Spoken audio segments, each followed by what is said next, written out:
And we also have this over here, which is growing off of one of our corn stalks. It's something called huitlacoche. It's a delicacy in a lot of Mexican cuisine. It's just a matter of something happening on nature's terms, and I think we're really lucky to kind of get something like that.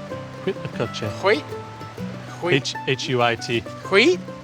Huitlacoche. Huitlacoche? Quesadilla. Yeah, that's what you would do with it, right? Yeah, honestly.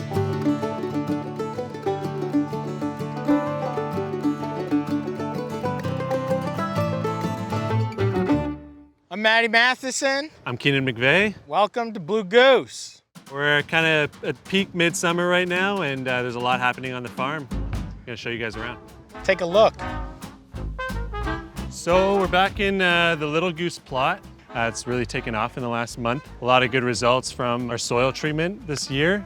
These are all some of our fall seedlings, which we'll be putting in the garden later on this week. Last time you guys were in the garden with us, we showed you this small little pot, kind of talk about what people could do at their home on a small scale in terms of interplanting and intercropping. It's about 5 feet loaded with fruit right now. This is flowering a lot, bringing in a lot of pollinators. It's covering the soil now too, where the lettuce used to be. We ate the lettuce, which was delicious, and now we're gonna have feast of tomatoes.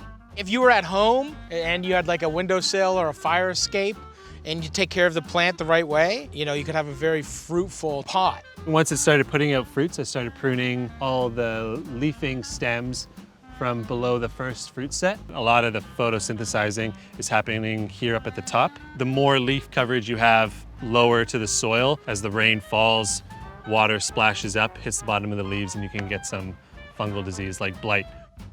Tomatoes put out suckers, so they're constantly trying to make a new leader. New growth is happening at the top of the plant here, and from a little wedge kind of in the elbow, it'll put out another sucker right here.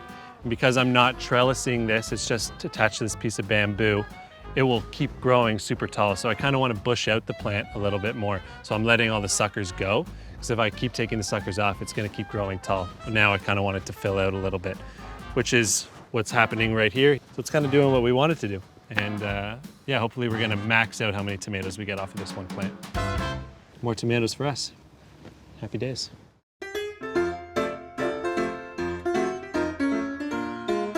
So this is our little corn patch. We didn't grow any corn last year, but this year we definitely wanted to give it a try, and we're really happy with how easily it grows and how abundant it is. Also just how it looks, it's really beautiful. These beds have just been top dressed with compost, a little bit of chicken manure, a bit of an experiment. We're not doing any kind of forking or any kind of cultivation in these beds other than a little bit of hand weeding. Yeah, the results have been really fantastic. And we also have this over here, which is growing off of one of our corn stalks. It's something called huitlacoche, which is known as corn smut. It's like a fungus that grows off of sweet corn. It's a delicacy in a lot of Mexican cuisine. We're lucky to have one. We are really lucky to have one. One of those beautiful moments with learning how to grow vegetables is all the different opportunities. And this doesn't mean that we've done anything wrong or that anything is disturbed. It's just a matter of something happening on nature's terms. And I think we're really lucky to kind of get something like that, and we can play around with it and kind of see where it goes. Because I've never cooked it before. Yeah, me either. There's been a lot of nice little surprises this year on the farm. Like yeah, even the porcinis. Porcinis growing in the forest. Porcinis, morels. And even in the tomato patch, there's wild French sorrel growing, just a bonus harvest for us. It's just great. All of a sudden we started gardening, and then we really realized what was in our surroundings. Like it is like one of those like super positive kind of signs where like food naturally is growing here, and we're just trying to do what we can, make it simple. It smells good over here.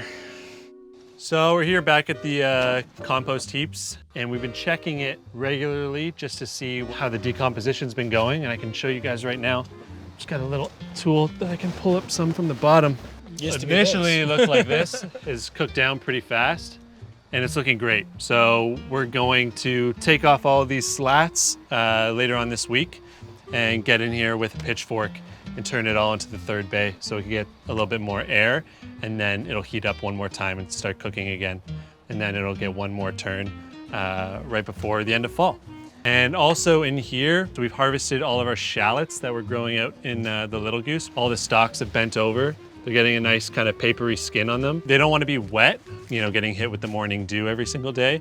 So after they spent a day drying out in the sun, we just put them into these bulb crates, and we have this lean-to roof over our compost heaps. Just keeps them dry. You want air moving around them to get the necks as dry as you can, because that's what's gonna help them store. But these are about ready to go. Yeah, they're looking really good.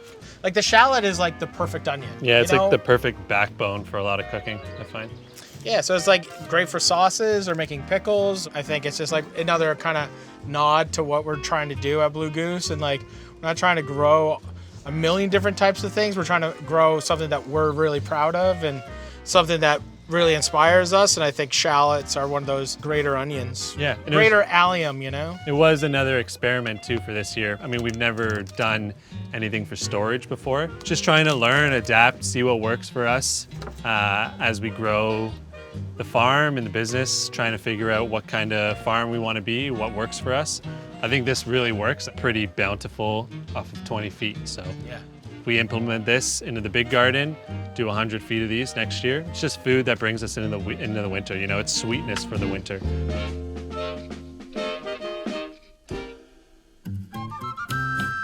The structure that we built is still not completely done, as you can see. But we now have the wash and pack station. At least we got some running water now. And our walk-in is now complete too, which is a huge win for sustainability of this entire operation. Going to be building wire rack tables over here for rinsing and drying off vegetables.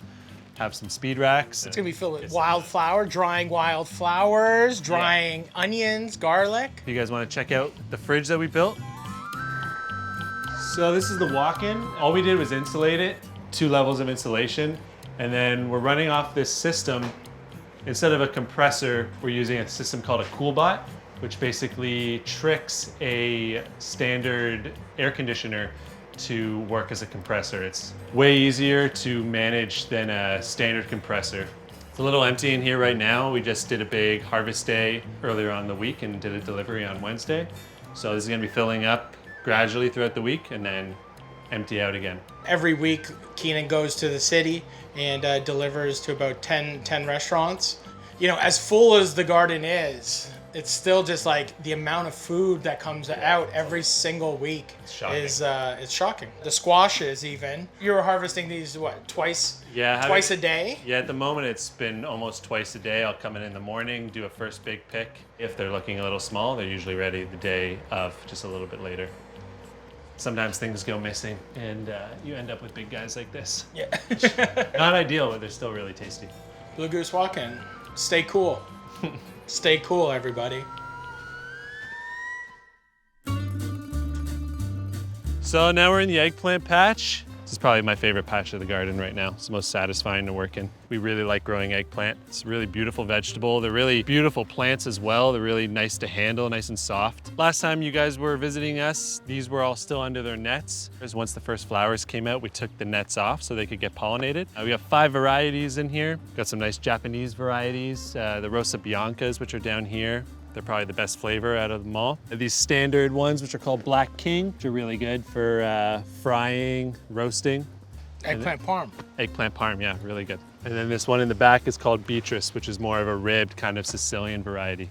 We've also interplanted some basils in the rows as well, some purple basil. These were also, I should mention, were completely interplanted with beets. So we've effectively turned these 4 beds into 8 beds. There's a lot of little tricks you can do to kind of maximize your yields on a small little patch.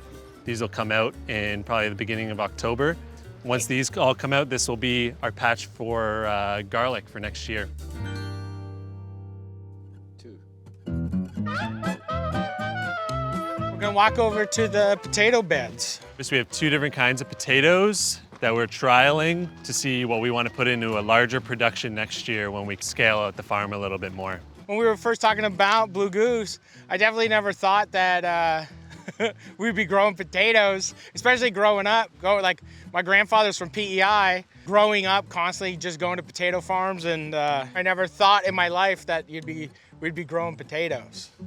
But here we are. But here we are. Here we growing find potatoes. ourselves. So the plants obviously don't look good right now. They've died back, and that's what we wanted because it's gonna help the skins on the potatoes to tighten up, which is gonna help them store longer. First top of this bed is a variety of French fingerling, and then this bottom half is a German variety called Sieglinde, which has kind of taken the cake in the potato trial. It's the most delicious, most consistent, great size, good yields on them. You gotta also make sure that you're hilling your potatoes at least one time. What does hilling mean for people that don't know? On a large scale, people will take tractors and they'll have a big wedge that kind of goes around the plant, builds the soil up. That keeps the potatoes from turning green, which can be slightly poisonous to eat. You also get better yields on them too. It'll send out more shoots for the potatoes to form. But for us, just because this is just such a small little patch of potatoes, all I did once the potatoes were about 6 inches off the ground, had a bucket of compost, pushed the leaves aside and poured the bucket of compost on top of the plant, built up its own little hill. Plus now this bed is already filled with compost, so I don't have to re-amend it with any when we do our flip. We're gonna be planting some fall radicchios in here later this week. These are from the voles. Oh, Look at that one. that. That's something you gotta worry about. So this is something that happens, like just because vegetables are growing underground doesn't mean that there isn't animals going underneath to keep eating at them. Voles are like little mice, and they burrow down and eat your vegetables sometimes. Yeah, we got a vole issue here. They go after our beets, a lot of our radishes too. Yeah, like all they of our get seedlings. smoked, this whole plant. Yeah, Oof, look at that one. that's a beautiful potato. See? See, you get some that are eaten by voles and then you get a perfect potato like this. Look at the size of that. Never, I would have thought ever that we were gonna be growing potatoes here. They're perfect little orbs of love. Some are good for frying, some are good for boiling. Kind of simmer these with water and butter and salt. You know, maybe confit them in some duck fat and then crisp them up. The less you do with these, the better, really.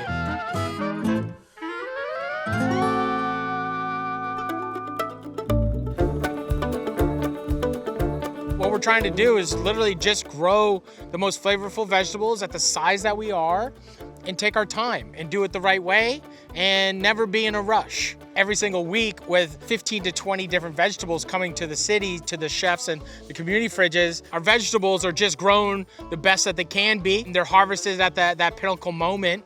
That's it. It's all learning as well, and I think we're pretty fortunate with the people that we work with. They're kind of on this journey with us. They know that we're starting from zero and working our way up and learning how to do this, so they want to contribute to us and the farm, learning, trying to become really good growers. We're trying to work with chefs and restaurants that have the same kind of thought process in food. You know, do less, strip it back. What makes a great potato is not doing a lot of things to it. You want a potato to be the best version of itself, do as minimal as possible and just do it gently. And I guarantee by the end of it, you'll eat a potato like you've never tasted one before because it doesn't have all these sauces and heavy creams and all these things that are hiding.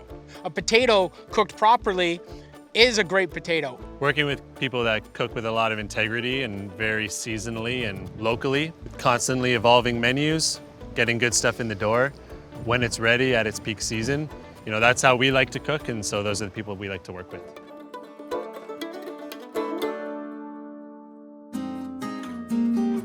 So we're getting to the end here of the video, and we just want to say thank you. It's really cool to be able to have you come and see Blue Goose and see what Keenan's been doing. A really beautiful kind of experience sharing this with all of you.